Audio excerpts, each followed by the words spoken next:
মানুষের সাথে মোয়ামেলা ঠিক রাখা বা এই ধরনের যে বিষয়গুলো, সামগ্রিক আখলাকের কথা, যদি আখলাক অনেক বড় একটি বিষয়, এই সকল ছোট ছোট বিষয় আমি যে উদাহরণ দিলাম, এগুলো যদি আমরা নিজেরা উৎকর্ষতা সাধন করতে না পারি, আমাদের ভাই আমাদের পাশের ভাইটির সাথে আমরা যদি ভ্রাতৃত্বপূর্ণ সম্পর্ক না রাখতে পারি, এটি যদি আমরা স্থাপন না করতে পারি, অর্থাৎ আখলাকি দিক থেকে যদি আমরা উৎকর্ষতা সাধন না করতে পারি, তাহলে যত পরিবর্তন আসুক না কেন, তাতে আমাদের জাতির ভাগ্যের কোনো পরিবর্তন আসবে না।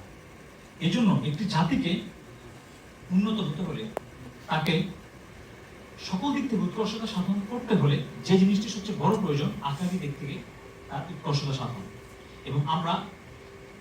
এজন্য আমাদের প্রকাশনা সমূহের মাধ্যমে, আমাদের ক্লাসগুলোর মাধ্যমে, আমাদের বিভিন্ন লেকচার বা আন্তর্জাতিক স্কলারদের সাথে সেমিনারের মাধ্যমে বিভিন্ন বিষয়ে, ইসলামের বেসিক বিষয় থেকে শুরু করে সকল বিষয়গুলোতে আমরা সামনে তুলে ধরার আনার চেষ্টা করেছি, যেন আমাদের ভাইয়ের জ্ঞানের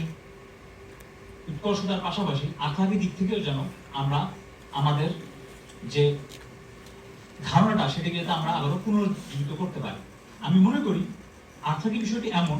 আমাদের প্রত্যেকের মাঝে একটি বিবেক আছে, কিন্তু আখলাকি উৎকর্ষতা না থাকার কারণে সেই বিবেকটি